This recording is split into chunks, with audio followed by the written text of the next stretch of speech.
حضرت صلی اللہ علیہ وآلہ وسلم پر وحی کا ابتدائی دور اچھے سچے پاکیزہ خوابوں سے شروع ہوا۔ آپ خواب میں جو کچھ دیکھتے وہ صبح کی روشنی کی طرح صحیح اور سچا ثابت ہوتا۔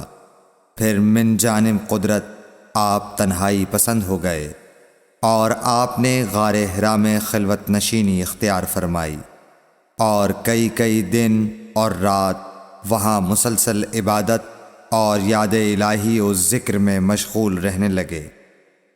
جب تک گھر آنے کو دل نہ چاہتا توشہ ہمراہ لیے ہوئے وہاں رہتے۔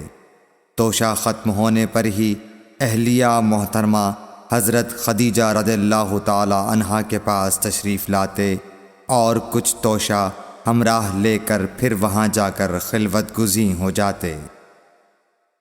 یہی طریقہ جاری رہا یہاں تک کہ آپ پر حق منکشف ہو گیا اور آپ غار حرا ہی میں قیام پذیر تھے کہ اچانک حضرت جبرائیل علیہ السلام آپ کے پاس حاضر ہوئے اور کہنے لگے کہ اے محمد پڑھو۔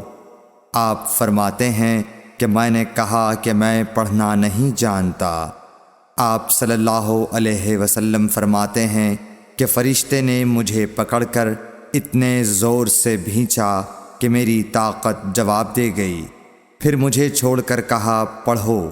میں نے پھر وہی جواب دیا کہ میں پڑھا ہوا نہیں ہوں۔ اس فرشتے نے مجھ کو نہایت ہی زور سے بھینچا کہ مجھ کو سخت تکلیف محسوس ہوئی۔ پھر اس نے کہا کہ پڑھ۔ میں نے کہا میں پڑھا ہوا نہیں ہوں۔ فرشتے نے تیسری بار مجھ کو پکڑا اور تیسری مرتبہ پھر مجھ کو بھینچا۔ پھر مجھے چھوڑ دیا اور کہنے لگا کہ پڑھو اپنے رب کے نام کی مدد سے جس نے پیدا کیا اور انسان کو خون کی پھٹکی سے بنایا۔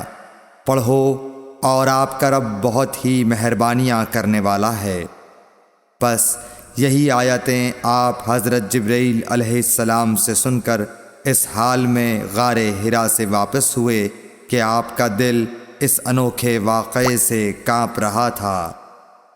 آپ حضرت خدیجہ کے ہاں تشریف لائے اور فرمایا کہ مجھے کمبل اوڑھا دو، مجھے کمبل اوڑھا دو۔ لوگوں نے آپ کو کمبل اوڑھا دیا۔ جب آپ کا ڈر جاتا رہا تو آپ نے اپنی زوجہ محترمہ حضرت خدیجہ رضی اللہ تعالی عنہا کو تفصیل کے ساتھ یہ واقعہ سنایا اور فرمانے لگے کہ مجھ کو اب اپنی جان کا خوف ہو گیا ہے۔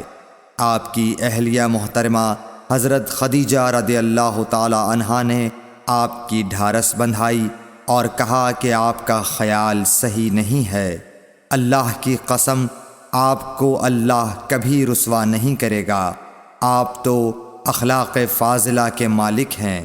آپ تو کنبہ پرور ہیں، بے کسوں کا بوجھ اپنے سر پر رکھتے ہیں، مفلسوں کے لیے آپ کماتے ہیں، مہمان نوازی میں آپ بے مثال ہیں اور مشکل وقت میں آپ امر حق کا ساتھ دیتے ہیں۔ ایسے اوصاف حسنہ والا انسان یوں بے وقت ذلت و خواری کی موت نہیں پا سکتا۔ پھر مزید تسلی کے لیے حضرت خدیجہ رضی اللہ تعالی عنہا آپ کو ورقہ بن نوفل کے پاس لے گئیں جو ان کے چچا زاد بھائی تھے اور زمانہ جاہلیت میں نصرانی مذہب اختیار کر چکے تھے اور عبرانی زبان کے کاتب تھے۔ چنانچہ انجیل کو بھی حسب منشائے خداوندی عبرانی زبان میں لکھا کرتے تھے۔ انجیل سریانی زبان میں نازل ہوئی تھی، پھر اس کا ترجمہ عبرانی زبان میں ہوا۔ ورقہ اسی کو لکھتے تھے۔ وہ بہت بوڑھے ہو گئے تھے، یہاں تک کہ ان کی بینائی بھی رخصت ہو چکی تھی۔ حضرت خدیجہ رضی اللہ تعالی عنہا نے ان کے سامنے آپ کے حالات بیان کیے اور کہا کہ اے چچا زاد بھائی، اپنے بھتیجے محمد صلی اللہ علیہ وسلم کی زبانی ذرا ان کی کیفیت سن لیجئے۔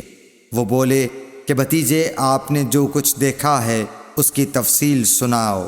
چنانچہ آپ صلی اللہ علیہ وآلہ وسلم نے از اول تا آخر پورا واقعہ سنایا، جسے سن کر ورقہ بے اختیار ہو کر بول اٹھے کہ یہ تو وہی ناموس معزز رازدان فرشتہ ہے جسے اللہ نے حضرت موسیٰ علیہ السلام پر وحی دے کر بھیجا تھا۔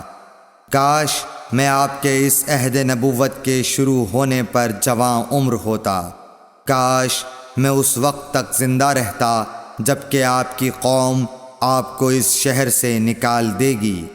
رسول کریم صلی اللہ علیہ وآلہ وسلم نے یہ سن کر تعجب سے پوچھا کہ کیا وہ لوگ مجھ کو نکال دیں گے، حالانکہ میں تو ان میں صادق و امین و مقبول ہوں؟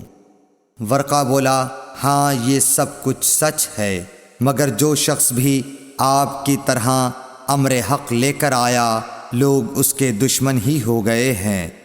اگر مجھے آپ کی نبوت کا وہ زمانہ مل جائے تو میں آپ کی پوری مدد کروں گا، مگر ورقہ کچھ دنوں کے بعد انتقال کر گئے، پھر کچھ عرصے تک وحی کی آمد موقوف رہی۔